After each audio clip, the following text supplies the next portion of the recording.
भारत माता शिव शक्ति अवतार शिव बाबा याद है।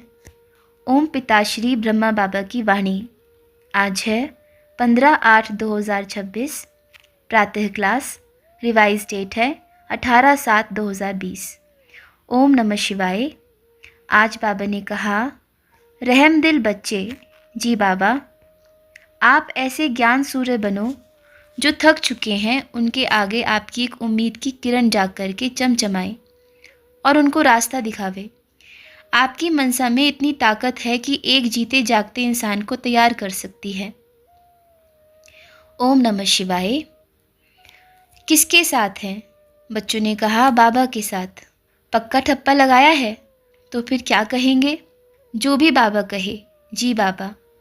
देखो बच्चे, समय स्थिति भल कैसी भी है, पर जो ड्रामा में अभी हो रहा है वो बड़ा कल्याणकारी है, क्योंकि आप ब्राह्मण बच्चों के एक एक कदम में सेवा समाई है और वहाँ कुछ भी अकल्याण हो नहीं सकता।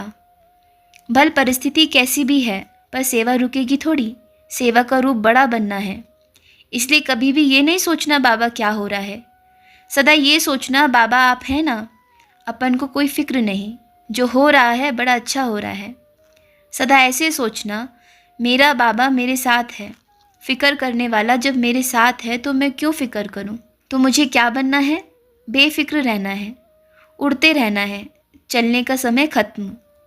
देखो बच्चे, यज्ञ की समाप्ति नज़दीक आ गई है, और यज्ञ की समाप्ति माना यज्ञ तो पूरा विश्व है ना। समाप्ति तो अपने आप को बस सदा एवर रेडी रखना। आज कहें कहीं नहीं जाना तो क्या कहेंगे? जी बाबा। बाबा कहेंगे बच्चे जाओ सेवा करके आओ, तो क्या कहेंगे? जी बाबा। ये पाठ जो है ना, उस समय आदि में सभी बच्चों को पक्का था। जो बोलो जी बाबा, और बाबा उनके साथ में। देखो अंतिम समय है, कोई कोई कहते हैं, अरे इनका बाबा तो इनको ऐसे बोलता है, ऐसे चलो ऐसे रहो। हमारा है ना, हमारी खुद की इच्छा है। हमें प्यार है ना, तो जो जिसे प्यार करता है क्या कहता है? जी बाबा।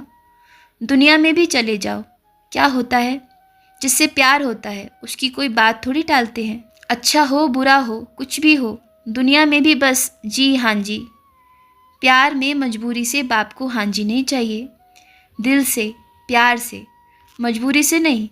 बाबा ने कहा है करना पड़ेगा, जाना पड़ेगा, रुकना पड़ेगा, रहना पड़ेगा, मजबूरी से ना।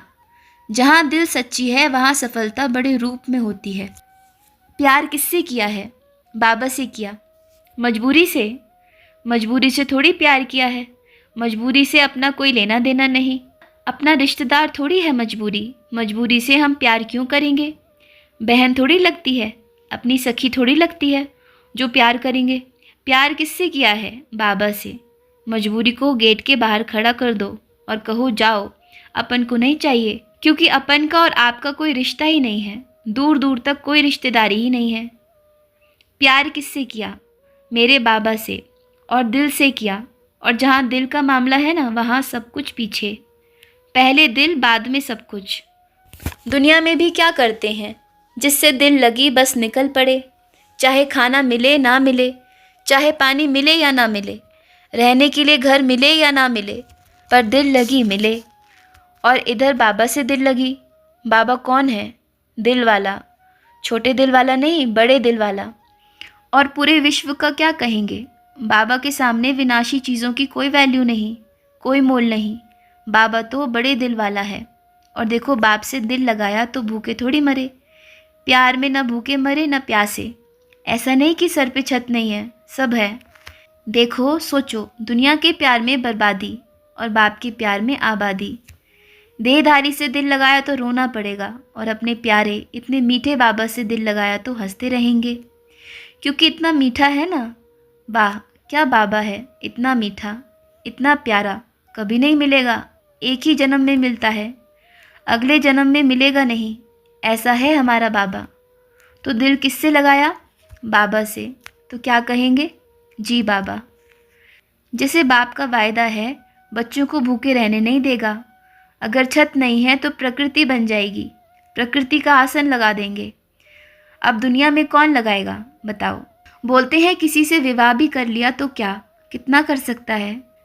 और बाप देखो इतना वफादार है, कभी भी ये नहीं कहेगा मजबूरी से दे रहे हैं ना, बड़ा दिल खोल के दे रहे हैं और सब कुछ दे रहे हैं, सुख भी, शांति भी, प्रेम भी, आनंद भी, सब कुछ। और शरीर को जो चाहिए वो भी। तो फ़ायदा है या घाटा है? घाटा तो कहीं भी नहीं है। और तो और एक जन्म के लिए थोड़ी देते हैं, जन्म जन्म की बादशाही देते हैं, पूरे 21 जन्मों के लिए देते हैं। अभी देखो इतना सुख दुनिया में कौन देगा? चाहे कोई कितना भी बड़ा अमीर हो, धनवान हो, इतना सुख नहीं देगा। अमीर धनवान को भी बड़ा घमंड आएगा, आपके लिए ऐसा किया, आपके लिए ये किया, ऐसा किया। लेकिन बाप कभी नहीं गिनाते कि आपके लिए कितना किया। आपको अपन ने ये दिया, कभी कहा बाबा ने? कभी नहीं कहा। इतना निरंकारी, कभी नहीं गिनाया कि आपको ये दिया, आपको वो दिया। कितना प्यार करता है अपना बाबा। तो अपन उसके लिए ये कहें जी बाबा, तो फिर सोचो कितना प्यार करेगा। फिर तो दुनिया में उन बच्चों से भाग्यशाली कोई नहीं है। अपना बुद्धि नहीं लगाओ, जहाँ अपना बुद्धि लगाया वहाँ घाटा पड़ेगा, क्योंकि आदि मध्य अंत के ज्ञाता हैं वो। तो उनको पता है ना कि बच्चे का फ़ायदा और नुकसान किस में है ना? ये बाप का वायदा है। अपना बाबा क्या कहते हैं? बच्चे अगर कुछ नुकसान भी हो गया, उसको फ़ायदे में परिवर्तन करना अपन की जिम्मेवारी है, ये बाबा कहते हैं। तो फिर घाटा कहाँ हुआ? भाई वेस्ट को भी बेस्ट करके दे रहा है तो नुकसान थोड़ी है, घाटा थोड़ी है, फ़ायदा ही है ना। भल आपने अपना नुकसान किया पर उसको रिपेयर करके बड़ी कीमत बढ़ा चढ़ा के दे दिया, तो क्या नुकसान हुआ? फ़ायदा ही फ़ायदा। तो क्या कहेंगे? जी बाबा।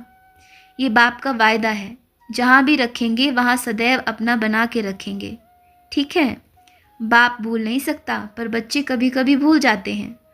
बाप ये चाहता है आप याद करते रहें और बाप लुटाता रहे और आप लूटते रहें। कितना मज़ा आता है ना। दान देने वाले को मज़ा कब आता है? जब लेने वाला बैठा हो। और आप कौन हो? दाता के बच्चे हो। तो क्या बनना है? महादानी बनना है। जैसे बाप देता है वैसे बच्चों को भी देना है। आज बच्चों ऐसे ऐसे बच्चे हैं, तरस रहे हैं, ढूंढ ढूंढ के थक चुके हैं, सही रास्ता देने वाला कोई है नहीं। थक रहे हैं, कहाँ से रास्ता मिले? कहाँ से तो मिले, कोई तो एक उम्मीद की किरण आए। तो आप बच्चों की मनसा शक्ति इतनी पावरफुल हो कि उन बच्चों को रास्ता देने के निमित्त बने।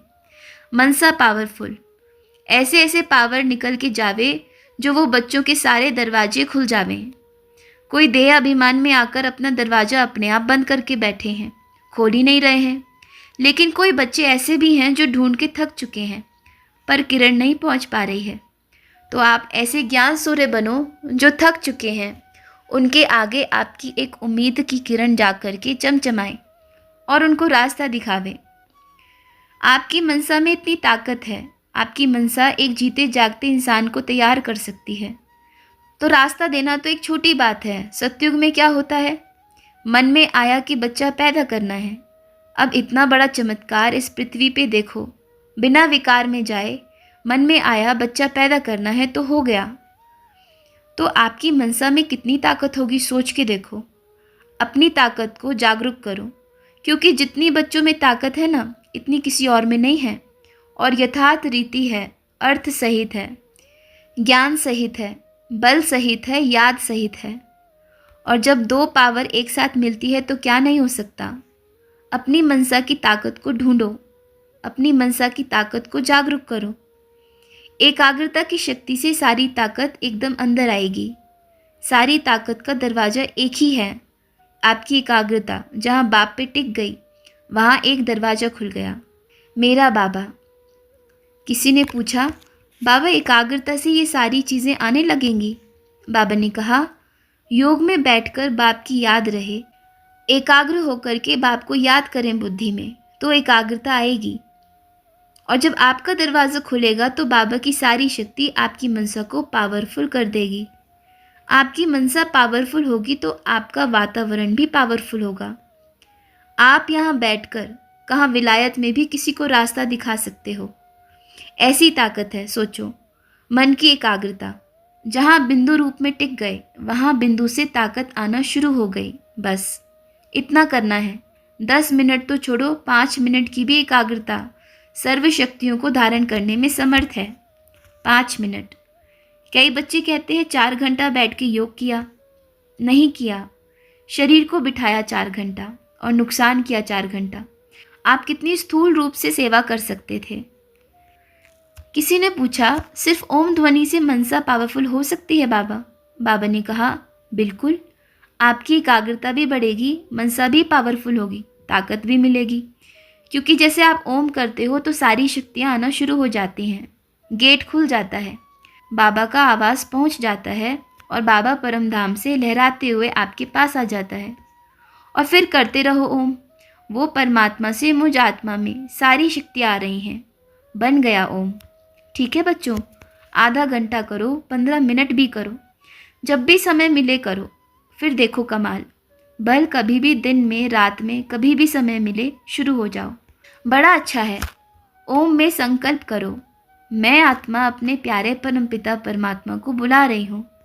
वो परमात्मा मुझ आत्मा के पास आ जाओ और मुझ में सारी शक्तियाँ भर दो, जिससे मैं आप समान बन के पूरे विश्व को आप समान बना दूँ। सो मान लो। किसी ने पूछा, ऐसे ओम ध्वनि करते बीच में सुमान लेना है? बाबा ने कहा, बिल्कुल, यही तो करना है। कहने मात्र ओम नहीं, एक ओम उसके बीच में सुमान लिया तो डबल पावर हो गई। एक सुमान की, एक ओम की। कहते हैं ना बच्चों, सुमान लिखो, ऐसे करो, ऐसे करो। क्या होगा? जब तलवार है उसमें धार नहीं तो क्या मतलब? सुमान लेते हैं, कुछ फ़ायदा नहीं हुआ। होगा कैसे जब धार नहीं है? तलवार रखी है। जब तलवार और धार दोनों होती हैं तब सारे विकर्म विनाश और एक मेरा बाबा और मैं बस। जैसे ही ओम का उच्चारण करते हैं तो उसमें सुमान लो कोई भी। मैं आत्मा अपने प्यारे परमात्मा से सारी शक्तियों को लेकर पूरे विश्व को प्रकाश में कर रही हूँ, जिससे पूरा विश्व जगमगा रहा है और पावरफुल बन गया है। ये जो सुमान लेना बहुत बड़ी बात है। दोनों एक साथ पावर मिल जाएगी। किसी ने पूछा, भक्तों को जो साक्षात्कार होता है क्या आप कराते हो बाबा? अनेकों को एक साथ भी साक्षात्कार होता है, ये कैसे होता है बाबा? बाबा ने कहा, बिल्कुल नहीं। साक्षात्कार तो एक शिव बाबा ही करा सकते हैं, क्योंकि वो चाबी बाप के पास है। अच्छा एक बात बताएं, मानो 5 भक्त हैं, एक ही समय पे साक्षात्कार करना चाहते हैं। बाप को साक्षात्कार कराने के लिए 1 सेकंड काफ़ी है। बाप का अपना तरीका है, सेकंड में कर देगा। उनकी कोई डिमांड नहीं है कि भाई मुझे इसी सेकंड ही कराना है, वो उनके ऊपर है। तो आप 1 सेकंड इंतज़ार करो, आपका संकल्प और बाबा हाजिर। बाबा के पास सब तरीका है, एक साथ भी करा सकते हैं, 1 सेकंड का हेर फेर भी करा सकते हैं। यहाँ की पावर तो कम है, कुछ भी नहीं है, ऊपर में तो ये सोचो क्या नहीं है। ऐसे जो दिखाते हैं ना भक्ति मार्ग में चमत्कार, सूक्ष्म वतन वो दुनिया है, वो पूरा चमत्कार है। 1 सेकंड में आपका श्रृंगार कर देंगे, 1 सेकंड में आपको कुछ और बना देंगे। इसलिए जितने भी चमत्कार दिखाए हैं सब ऊपर ही दिखाए हैं। अर्जुन ने ऊपर तीर मारा, बारिश नीचे आई। क्यों? ऊपर ही क्यों दिखाते हैं? देवताएं ऊपर से आकर के फूल बरसा रहे हैं, नीचे से भी तो बरसा सकते थे, ऊपर से क्यों बरसाएं? साक्षात्कार ऐसे ऊपर देख के करते हैं। विराट रूप का साक्षात्कार नीचे नहीं होता है, ऊपर होता है। क्यों? सारे चमत्कार का जो घर है वह एक ही वतन है। इसलिए बोलते हैं कि देखते देखते विष्णु जी ने लक्ष्मी का रूप धारण कर लिया। ये सारी चीज़ें नीचे नहीं होती हैं, ये सब चीज़ें ऊपर होती हैं, सूक्ष्म। समझ गए? किसी ने पूछा, बाबा आप एक समय पे कितने कार्य सूक्ष्म शरीर से कर सकते हैं? बाबा ने कहा, अनगिनत कर सकते हैं, पर जो तार है वो बाप के हाथ में है। और हर एक कार्य सब एक साथ होते नहीं हैं, और 100 कार्य एक साथ भी हो सकते हैं, और 1-1 सेकंड का फ़र्क भी हो सकता है। एक कार्य को कराने के लिए बाप को घंटे की ज़रूरत नहीं है, और बाप तो ये भी नहीं बताएगा कि 2 मिनट बाद विनाश होने वाला है। सेफ्टी भी बाप की जिम्मेवारी है और वहाँ पे विनाश भी बाप की जिम्मेवारी है। सेफ्टी भी कर देगा और वहाँ कर्तव्य भी नहीं रोक सकता, लेकिन बताता इसलिए नहीं है क्योंकि आप विघ्न रूप बन सकते हैं। आप अपनी सेफ्टी के लिए कुछ कुछ ऐसे यंत्र करेंगे जो आप अपनी सेफ्टी में ही अपना नुकसान कर देंगे। और जब बाप अपने हाथ में लेता है तो सेफ्टी एकदम एक्यूरेट करता है और वहाँ का कर्तव्य भी रुकने नहीं देता। तो दोनों काम एक साथ, बस सेकंड का हेर फेर है। पहले सेफ्टी, फिर वहाँ से आना। ठीक है, समझ गए? Very good. ऐसे समझदार बनते रहो। अब आप बच्चों को कार्य करना है तो लग जाओ। ऐसे ऐसे बच्चे भी हैं, कहते हैं हमें दर्शन दो। कोई मुख से आराधना पूरी करते हैं, सिर्फ मुख से करते हैं, दिल में बड़ा खोट होता है। भक्तों में भी ऐसे बहुत होते हैं। कोई भक्त तो ऐसे दिल वाले होते हैं, कितना दिल से याद करते हैं। ऐसे ऐसे भक्त बच्चे हैं जो सिर्फ और सिर्फ कहते हैं भगवान बस आपकी प्राप्ति हो जावे और कुछ नहीं चाहिए। और जब प्राप्ति कराने वाला बाप आया है तो सोचते हैं नहीं नहीं, इतना साधारण नहीं हो सकता, हमारी कल्पना तो बहुत परे है। क्या कहें बताओ, भक्ति में इतना डूब गए हैं कि भगवान को भी नहीं पहचानते। किसी ने कहा, बोलते हैं हे भगवान आकर मेरे को फल तोड़ कर दो, मैं पहुंच नहीं पा रही हूँ। तो शिव जी आ जाते हैं तो तोड़कर दे देते हैं। ऐसे होता है क्या? बाबा ने कहा, देखो ये बड़ी वंडरफुल बातें हैं। फिर तो वो नहीं पहचानते हैं भगवान को, जबकि लिखा है भागवत में, भगवान एक साधारण तन का आधार लेकर एक साधारण रूप में आपके सामने आकर खड़ा हो जाएगा।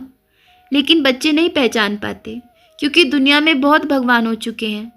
इसलिए बच्चे सोचते हैं किस भगवान पे भरोसा करें, किस भगवान पे नहीं करें, कौन सा भगवान सच्चा है, कौन सा भगवान झूठा है। शरीरधारी को भगवान मानेंगे तो धोखा ही खाएंगे, क्योंकि भगवान तो कौन है? निराकार है। जहाँ निराकार की बात आ गई और पहचान लिया तो कभी धोखा नहीं खाएंगे। जहाँ आ गई देहधारी की बात तो चाहे कुछ भी हो, कैसे भी हो, नहीं पहचान पाएंगे। ठीक है, लेकिन फिर भी कहीं कहीं बच्चों की भक्ति तो इतनी सच्ची होती है, भक्ति में भी इतनी ताकत होती है। अब देखो, कोई बच्चे कहते हैं बाबा हम आपके बन गए, अच्छा है। बाबा हमने भक्ति छोड़ दिया, अच्छा है। अच्छा, फिर थोड़ा इधर उधर हुआ, अरे बाबा हम तो आपके बन गए, फिर भी ऐसा हुआ, इससे अच्छा तो भक्ति ही थी। ये कहते हैं। अरे बुद्धू बच्चों, ना तो भक्ति सही से करते हो, भक्ति भी छोड़ दी, ना ज्ञान भी अच्छे से धारण कर रहे हैं, ना सेवा कर रहे हैं, तो क्या बन गए? ना इधर है ना उधर है। एक तो हो जाओ, एक तरफा होंगे तभी तो कुछ प्राप्ति होगी। सोचते हैं भक्ति में करते थे तो इतना दुख नहीं होता था, बाप के बन गए तो दुख हो गया, तो ठीक है फिर भक्ति शुरू कर दो। कहते नहीं नहीं, बाप की याद आ रही है, अब भक्ति भी नहीं होती है। बाप का बन गया तो भक्ति भी छोड़ दी, बाप को भी छोड़ दिया तो बन गए नास्तिक। कम से कम नहीं होने से तो भक्ति तो अच्छी थी ना, है ना? ज्ञान को भी छोड़ दिया, भक्ति को भी छोड़ दिया, पूरे नास्तिक बन गए तो क्या फल मिलेगा? बाप की पढ़ाई भी छोड़ दी, याद भी छोड़ दी, बुद्धि से निकाल दिया, फिर भक्ति भी छोड़ दी। कुछ हुआ? नहीं हुआ। अगर थोड़ी पढ़ाई भी पढ़ते रहते फिर भी कुछ होता। पढ़ाई पर भी ध्यान नहीं है तो बाप क्या करेगा? लटके रहो बीच में, ना उधर के ना उधर के। ठीक है, क्योंकि बाप दोनों तरफ है, भक्ति में भी बाप है, ज्ञान में भी बाप है, पर बीच में बाप नहीं है। और जहाँ बाप नहीं है वहाँ पाप है, और जहाँ बाप है वहाँ पाप नहीं है। तो अब क्या करना है? बीच में बाप नहीं है, पहले याद रखें। और जो ना इधर के हैं ना उधर के, उधर बाप नहीं है, उधर खाली स्थान है, और खाली स्थान में भूत प्रेत घूमते हैं, विकारों के भूत घूमते हैं। वास्तव में भूत प्रेत किसको बोलते हैं? जब विकारी बन जाते हैं, न भक्ति मार्ग के न ज्ञान मार्ग के, बीच के क्या बनते हैं? विकारी। तो क्या हो गए? भूतों की पार्टी में चले गए, भूत पार्टी। विकार मतलब भूत, उस पार्टी में शामिल हो गए। तो अब क्या करना है? बाप, बस बाप। ठीक है बच्चों, फिर मिलेंगे। ओम। हम रूहानी बच्चों की रूहानी माता पिता बाप दादा को याद प्यार, शुभ प्रभात और नमस्ते बाबा, नमस्ते। धन्यवाद बाबा, धन्यवाद। आज का वरदान है आलस्य मुक्त भव। आप बच्चों को सदा अलर्ट और एवर रेडी होना चाहिए। स्थूल व सूक्ष्म आलस्य का नाम मात्र भी ना हो। पुरुषार्थ का भी आलस्य होता है और स्थूल कर्म में भी आलस्य होता है। पुरुषार्थ में दिल शिकस्त होते हैं तो आलस्य आ जाता है। क्या करें, इतना ही हो सकता है, ज़्यादा नहीं हो सकता, हिम्मत नहीं है, चल तो रहे हैं, कर तो रहे हैं। पुरुषार्थ की थकावट भी आलस्य की निशानी है। आलस्य वाले जल्दी थकते हैं और उमंग वाले अथक होते हैं। अच्छा, ओम नमः शिवाय।